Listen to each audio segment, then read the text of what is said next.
Welcome everybody to Drum Education Live, episode 79. And today we have Martina BARAKOSKA with us. Whoop, whoop. Thanks for having me. Very It's a good pleasure. pronunciation, Kieran. Yeah, you smashed it, honestly. Yes, come Yes. on. And it's done. That's all I needed, okay? I would like to know, please. You started drumming quite young. How old were you? And how did drums come into your life exactly? Oh, I started playing around 13. I started taking lessons because it was my only way to be in contact with the drums. Prior to my starting with the drum lessons, I had like this really huge drive towards the instrument for a long time before I started, because I was listening to a lot of music, a lot of like energetic music. I loved Nirvana. I loved I don't know, Rage Against the Machine. I started with like the classic rock as well, like Guns N' Roses as well. And then went to Metallica. Then I don't know, Pantera, Paramore, whatever. Like if the drums were good, I loved the song. And yeah, that's how I started, because I was really into music, and the one instrument that was like, what the hell is going on here? Like, how do you play this? How do you even, I don't know. I think it was like the mystery behind the drums. And I was like, okay, I need to figure this out, because whenever I was watching a video like of someone smashing the drums, I was like, oh my god, I want to do that. I want to be able to do that. And then I went to my mom and I was like, Mom, I want to start playing drums. And she was like, are you are you okay? Like, we live in an apartment, like we cannot have drums, like we have neighbors. And I was like, okay, I'm gonna find a way. And then I just googled drum lessons. And then yeah, I had like a lot of people who were willing to kind of help me with my starting. um I had a great first teacher that like teach me to the basic stuff, like the rudiments, warming up before playing, like and all we did was just learn songs. And like he always listened to whatever I, it's not just me, like whatever the students wanted and what kind of music they wanted. So that was really cool. It's cool to have that approach, I think. So yeah, that's like briefly how I started. How was it with the parents when you decided, okay, not only now, okay, now I play the drums, but I want to Mm. make this a profession? It was a process, definitely. Not in a bad way. It was just like that, like parents love us and they like want the best for us always. But sometimes it's like they want us to be like in that safe zone and comfort zone. So they don't have to, I don't know, they don't I don't know how to say it, but they want us to be safe. And like being a musician is not always like a clear path. I think it's a different path for everyone. uh and when I was in high school, everything I did, because I was lucky enough to be in a high school that was really open to art and like music and making like festivals and like some like and just combining different types of arts. For example, like doing some exhibitions. In the same time, on the other part of the school there are like gigs and then theater. And yeah, it was really art forward. But in the same time, it was a general school, which is not really typical for a school here in Macedonia. So I was lucky to be there and to have like the support from the professors as well, because when they saw that I and whoever that had like that kind of drive that they don't really want to learn everything like geography and then history and then physics and have all that general knowledge. I already knew that I wanted to do music. So yeah, I think it all started in high school, and then when I finished, I was like, okay, this is it. I don't see myself doing anything else.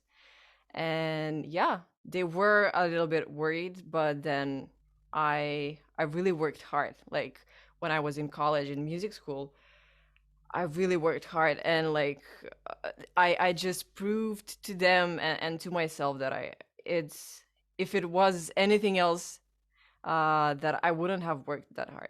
So you were talking about how you're into different bands, and if it was a good beat, you loved it.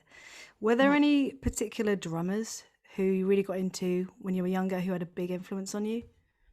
Definitely. I think the first drummer I knew by name was I'm not sure. I think it's Lars Ulrich from Metallica. Although I was not really into. I actually never sat down to learn a Metallica song. I just really loved listening to them. But the first drummer that was like my favorite drummer was Chad Smith. So I love how big he sounds and how groovy he is, how happy he is when he's drumming, and like I love his freedom around the drums. So yeah, he was a huge influence when I started drumming.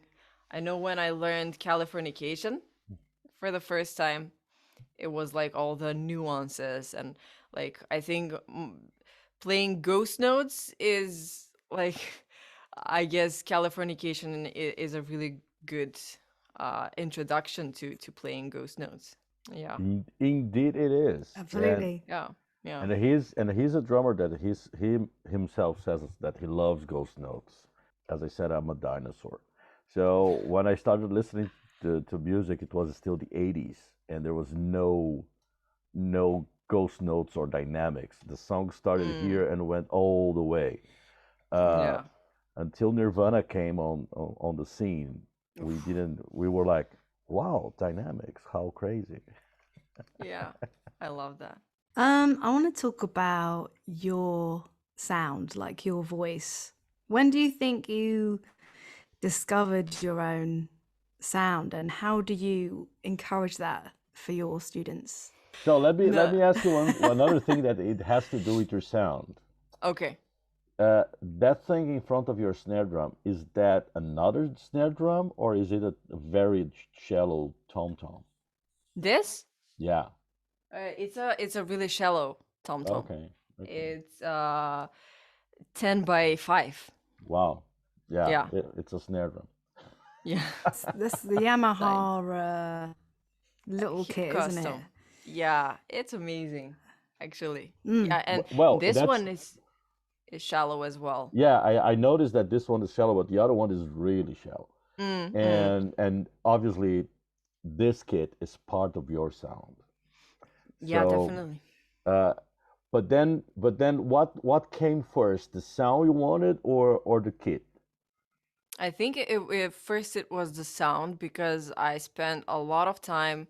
I mean, I got a second-hand drum set, a grad drum set.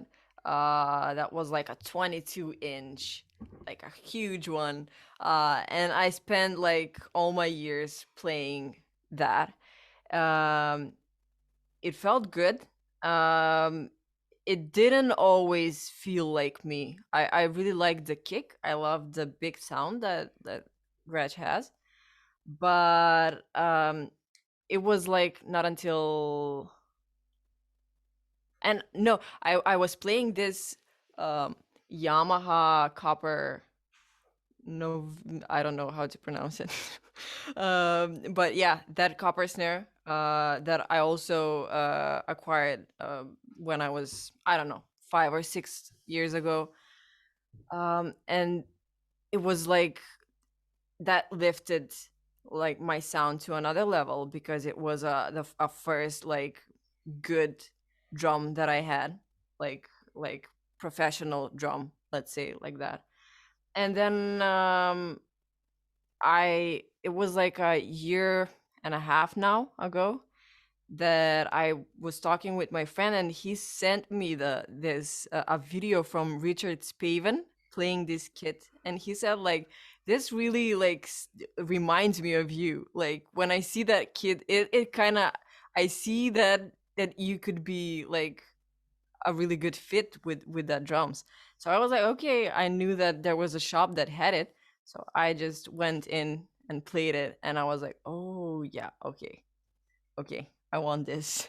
And yeah, and I think it was like the sound, it clicked maybe when I started recording myself and I started posting videos, because uh prior to my starting with the videos and everything, um I knew what I wanted with my sound, but I don't think I was that aware of it.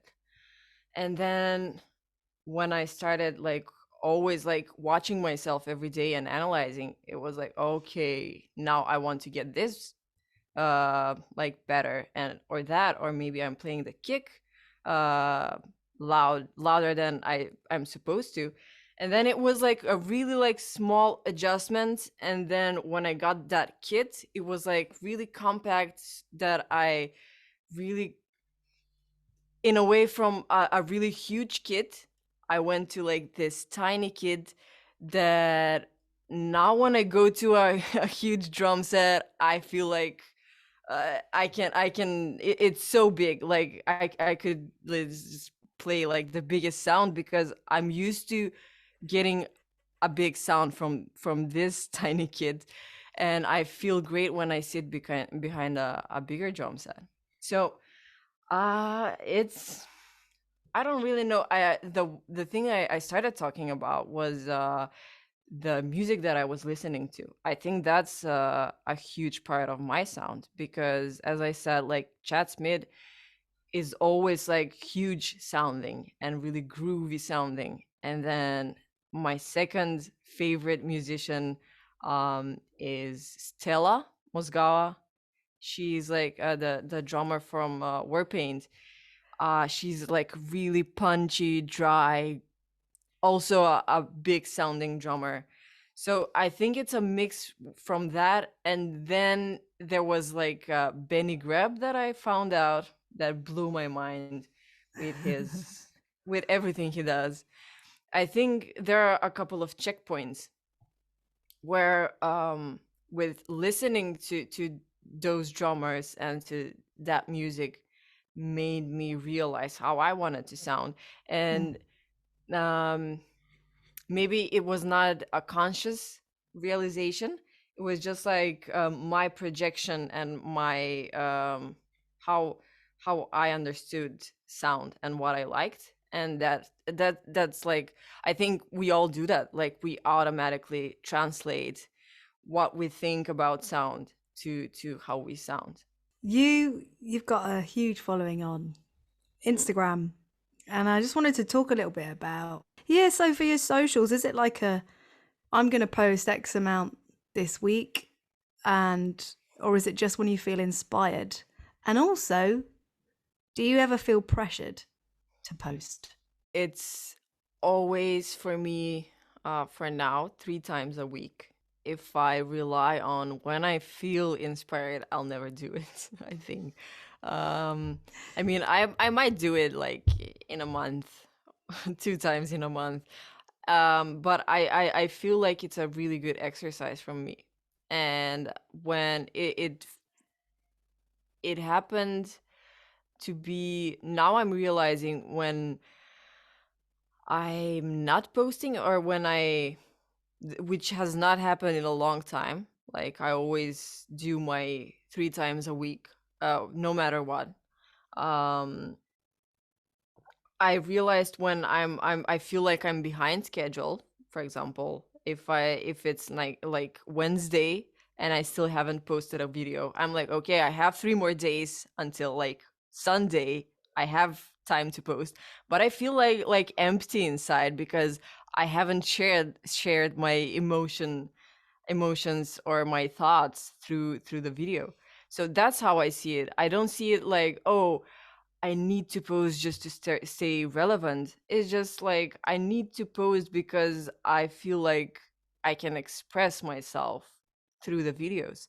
And I always try to just think about, oh, okay, how do I feel today? Like maybe I want to play to Thom Yorke, and I I don't know. I feel in that particular mood today, and then the next time I would be like, okay, I just want to do like this easy song that I did a couple of days ago, like from Willow Smith. Wait a minute. It Yeah. was just like I felt so good playing it. And it's always, it's not, I try to do stuff, different stuff that are not all the same all the time, like all the same trends or all the same type of videos, you know. Did Cool. I answer everything? So you asked me um Yeah, how yeah, many you times. did. Yeah, yeah, Yeah, yeah, yeah. it's not a test. If you don't It's have not a test. you don't have to answer everything. Okay, she didn't answer everything, so let's take some points out of it. Do you mind? I'm just going to jump on another one Yeah, while go ahead, this go ahead, is go ahead. working for me. Yeah, of course it You is. know. You're asking all the questions. One of your videos, you call out that you've had comments saying you should smile more. Yeah, Can we talk about that? yeah. Yeah, Like, how start do you smiling right now. like? Yeah, I'd like to know a little bit more about that and how you deal with the demand and the frequent messages you probably get, and maybe inappropriate comments, and have you had to set new boundaries, and how have you dealt with this? Mm-hmm. Let's start with the first question. No, just kidding. It's a really good question, and it's a really good topic because it's I think people want entertainment, and that's cool. Like I, for example, for me, when I'm playing with other people or when I'm interacting with other people, it comes natural to me to smile. For example, like this conversation is making me smile and it's genuine. Um, I'm and glad. I'm glad it's yeah, making her smile and it's genuine. I'm just faking it. um, and it's when I sit here most of the time, for example, 90% of the time I'm posting a video, it's maybe a loop that I will play along to for 20 minutes, 30 minutes, and it's mostly improvisation. So improvisation for me is a really like special place that I visit. I think you can agree it's like a really special flow state. That it's like a flow of thoughts that you just translate to and it translates to your hands and feet. And I really want to stay focused and not think about, oh, I just want to look interesting and I just want to smile to get more views just to show that I'm enjoying. Yeah, I'm enjoying it. I just really am into it and I'm serious about it. And I want to do it the best as I can.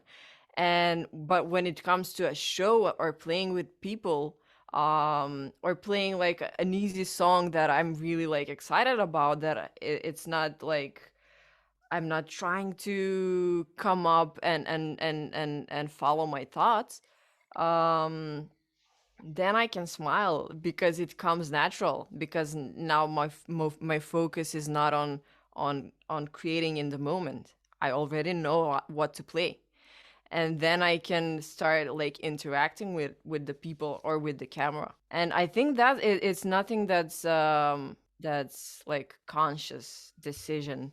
It just when I improvise, I just want to remain in that flow state without thinking about the outcome of the video. You Feel, shouldn't have to, yeah, and you know? yeah. Yeah, I think people should behave as they naturally behave when they're playing. Mm, And mm. obviously, if you're by yourself in your studio playing, it's actually weird that all of a sudden you start smiling. Smiling to whom? Yeah. Yeah, yeah. I wouldn't if there's not a camera, Yeah, exactly. Mm. Yeah. Well, So, actually, it would be very interesting if somebody would walk in. You're practicing. yay! Hey guys. Yeah. And about the comments, I think it's okay. It's just like people's expectation and their I guess their how they want to see you. And that's okay. I learned that you don't have to meet everyone's expectation, you know. Someone sees my videos as inspiring, and a lot of people have like reached out and said that, okay, you made my day with this, or you made me work on my groove, or you made me I don't know, just make videos because I feel like your videos spark some spirituality or whatever, because I'm trying to be calm and just play whatever comes to mind. And other people just don't are not looking for that. They just are looking for entertainment, and when they see my face and my concentration, they're like, okay, this is boring. And that's valid too. Like, it can be boring. Yeah, it's good to just accept both, and not I guess not follow either one, just to stay in the center. Yeah, this is something I've heard years ago from a drummer in an interview from a drummer called Neil Peart, where he said that early in his career he chose to ignore the criticism because Mm-mm. he realized that was not beneficial to him as a person because he was always second guessing himself. Mm. And the moment he decided not to listen to the criticism, he decided not to listen to the compliments as well because he said, why would I listen to just one thing? And Yeah. then he said, I'll do what I do, and then if people like, amazing. If people don't like, sorry, and Yeah. that's it. But Mm. having these comments like, you made my day, you inspired me and stuff, I think this is good fuel for us to keep doing stuff. And I'm Yeah. pretty sure that you are inspiring a lot of girls into, you know, not only drumming, but seeing that there's the possibility of being a professional drummer. And Yeah. going there, what would be your advice for let's say there's a 15-year-old girl who's listening to this now and she's been playing drums for 2 or 3 years and there's nothing she sees out in the world that would be as satisfying to make a living as being a drummer. Mm-hmm. So what career advice would you give her? Not to think about the future too much, because for me, I always try to focus on what I could do right now and what I could do tomorrow to be better than what I did yesterday. So that's how you stay in tune with yourself and not think too much. And if you think too much about the future, it could make you anxious. For example, oh, but what if another pandemic hits in 10 years? What will I do as a musician? You do a podcast. Yeah. Easy. Yeah, but that you I guess I really like the motto of hit like a girl from this year. It's choose drums. And I think that drums can be a choice and can be a profession. and you can make a career out of it. It just focus on how you want to present yourself. I think as what I learned in the past few years is, as much as you work on being a better drummer, musician, you should work on being a good person, and also um, good person, and how to present yourself in a way, like have a portfolio, have like, okay, if you check out my Instagram, you will get an idea of what I want to do and how I want to do it, and what kind of musician I am, and what interests do I have. So I think as much as like practicing there is, there should be um, as much working on placing that thing uh in like in a place that people can see it, like, okay, here's what I can do you like it or not? Like that's like not advice for everyone. That's an advice for everyone, yeah. Hmm. And for girls, it's just like, you can do it. Like you can do everything. Great. Yeah, I Yeah. like the thing of the balance. It's not everything practice, but it's not everything only social media. You Mm. have to do Mm. both. Your first drum festival was the, I'm going to say this wrong, Altiza? How do you say it? Yeah, I think in Spain they say it Alteza. There you go. How was it for you? Were you very nervous? How did you get over it? Or take us through it. I'd love to know. I found out the same week that I was offered to play on the festival. It was the same week that I had to play the festival. So it was like a couple of days before it happened, which was quite interesting and challenging. It's good that I already had a show, like a couple of, like a 30-minute show, like with the drums, um that I played on another festival here in Macedonia. That's like a feminist festival, and they always invite like a lot of, not always musicians, maybe singers, musicians, whatever. If they find someone interesting, and they call them for that show that year. It happens yearly. So I had that show, like 30-minute show, and I was like, okay, I think I can do this, like I can polish it in these few days, um and then I will be ready to play on Sunday. And it was Tuesday, I think, when they called me. I was like, okay, you can do it. I'm like so scared, but I'm gonna do it. Because it's not fun to be always in the comfort zone. I could have said no, and I would have regretted it for sure. And it was stressful, but I kind of love working under pressure, because I think those are the moments that are pushing you the most. Like, okay, I have not done this, I have not ever played in front of so many drummers and in a foreign country. But it was like overwhelmingly good, like how people perceive the show. Of course, that it could always be better.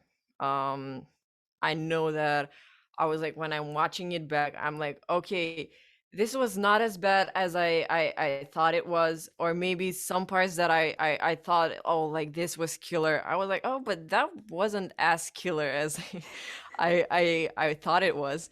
And it's good to just listen to yourself back in those kind of moments, and just figure out how you react in certain like stressful moments. So it was challenging, it was stressful, a lot of like at the same stage there were like Jost Nickel and Michael Shack and Virgil Donati. I felt pressure because like those are like people that I looked up to while growing up, and yeah, it meant a lot. But yeah, I survived it, and I'm really happy about that. Good. You're ready for the next one. Yeah. I wanted to talk to you about your new album, Yeah. Sunrise. Yeah. What inspired that? It was a lot of I guess moments when I felt happy, sad, overwhelmed, everything in between, I would say. Um, and then I just sat down and made something, a loop. And then it was, as the first one, it was mainly for, okay, I want to do something that's completely mine, um, and make drums over it and then post it. It's just like a really cool cycle that I love going through because it's like a full circle. I did something and it feels really productive to me. That's a story. It was I made it in a span of 1 year without any like pressure. I just did when I wanted to do it. Um and I think why it's called sunrise. It's because a lot of the sounds, like those zzz, a lot of synths or a lot of basses, remind me of uh, the sun when it's rising. I don't know why. So that's how I imagined it. Um, and that's basically why it's called sunrise. Cool. Yeah. Did you write all the songs in the album? Yeah. Yeah. Do you play any other instruments besides drums? I do play a little keyboard, Oh, little bit. Um, I it's mostly I'm not like a virtuoso type of player. I just like to play melodies and chords and just do those kinds of stuff. cool. Just create with it. Yeah. Uh, yeah, I always wanted to learn how to play bass. It's like a really like I feel drawn to that instrument as well. So maybe sometime in the future, near future, I can get Yeah, one. I'm sure. Yeah. I'm sure. Yeah. Cool. I want to Like, be really nosy and I want to know what you're practicing right now. Not telling. right now. Top secret. Shit. Try another question here. Yeah, it's really basic stuff, especially when I'm starting to play. Like the first time in the day. I usually start with like the lifetime warm up by Tommy Igo because I love how um everything is included, and I love like the whole point of the routine because it's always like the same things.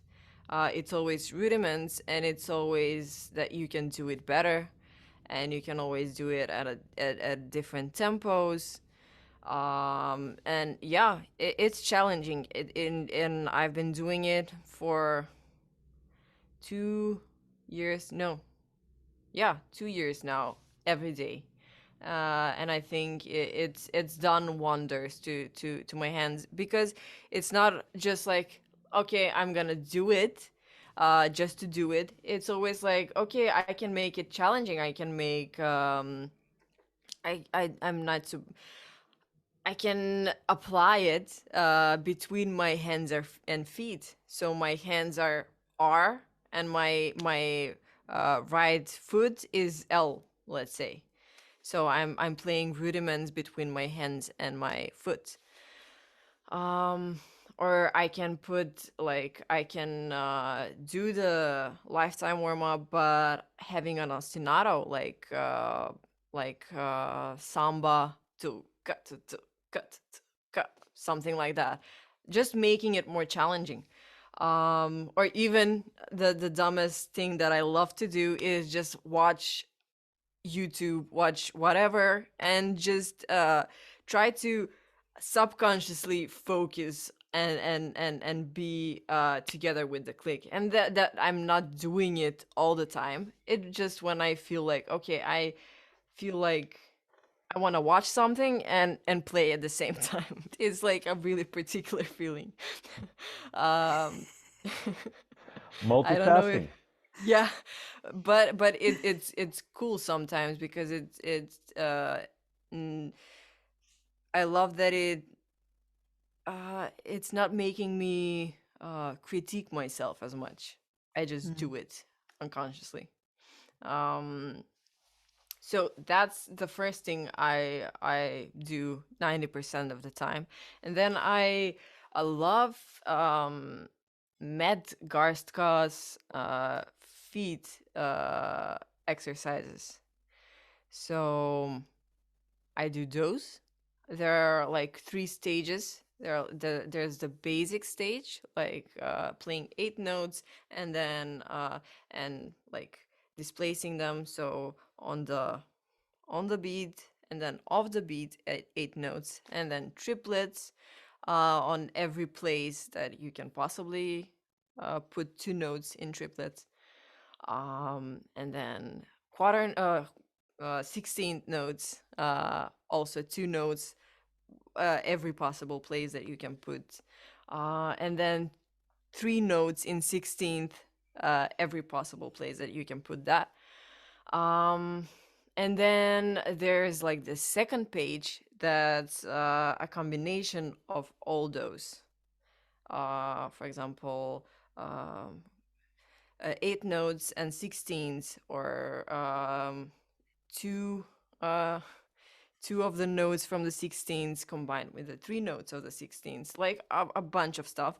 And then the third page is a polyrhythmic pedal, it's called, and it's like phrases that are like three, for example, in 4/4, the base phrase is 3/4 long, let's say, and then the next one is 5/4 long, and then there's like 7/4 long. So it takes some time to just get to the one. So that's quite challenging. I hope that I explained it well. Yeah, you did. And Yeah, I have perfect. the feeling Kira's gonna try that. Yeah, I look it's at Kira's face and she was like, mm. Hey. Yeah. Then I have a lot of I have a lot of exercises from Matt Garska because I love his flow, I love his technique, and so I have also there's like coordination that's quite new that I got from him. Coordination exercises between like the hands and the feet. It's really cool. I'm still at the first page, and there are like millions, and they're quite challenging. So I'm still at the precursors, and they are challenging. So yeah, basically that. I also have this really cool sheet of exercises from David Kola, Oh with yeah. like, yeah, he's playing with for example, uh, between hands and feet, a lot of combinations. Short, long story short. uh, so I'm just choosing some of those options. Like, okay, I want to work on my coordination, or maybe today I want to push myself some more on those David Kola exercises or whatever. Or maybe sometimes I come up with mine. I love doing, for example, ostinatos with rudiments, or maybe some challenging coordination stuff from the new breed, which I haven't played in a long time now. But yeah, I love that book, and I always come back to it and do those exercises all over again. So that's like the technical part, and about the like creative part, um, I just want to kind of those loops, for example, mine or Timbo's, helped me a lot with just searching what I want to play and like my voice and what ideas I come up with and how I can make them better. For example, when listening to myself, I find a lot of stuff that I unconsciously played that sound really good. And now when you know that you can play that, I think it's really cool to just next time when I sit behind the drums, I'm like, oh, I like that idea. Let me just try to what can I do with it, you know? And Excellent. it's just like always like that cycle of, okay, I'm just gonna throw up everything that I know and I feel like in the moment, and then go back, listen to it, find what I like, what I don't like, and work on that. And Mm. one really cool exercise that I love is from Dave Illich, like playing slow on quarter notes, like 40 beats per minute, like that, like Whoa. That's bah, just crazy. boom. Like I love that. It helped me so much with like feeling confident that I know when I hit my snare and hi-hat that I will land together with the click, and it's like so good. Like the feeling is really well, and also uh being aware of playing behind or like when you're rushing, and to do it consciously. Cool. So, Kira, you should try with your daughters, making them clap at 40 BPM, see if they calm down a little. They will never do that. They will do it once. They're right. One. See ya. Yeah. All right, That's lady. awesome. Well, thank you very much, Martina, for being here with us today. It Thank was you for really having me. good. Loved it. Think you're Loved doing it a great too. job, so thank you for Yeah. everything. Thank you, and I really love the questions.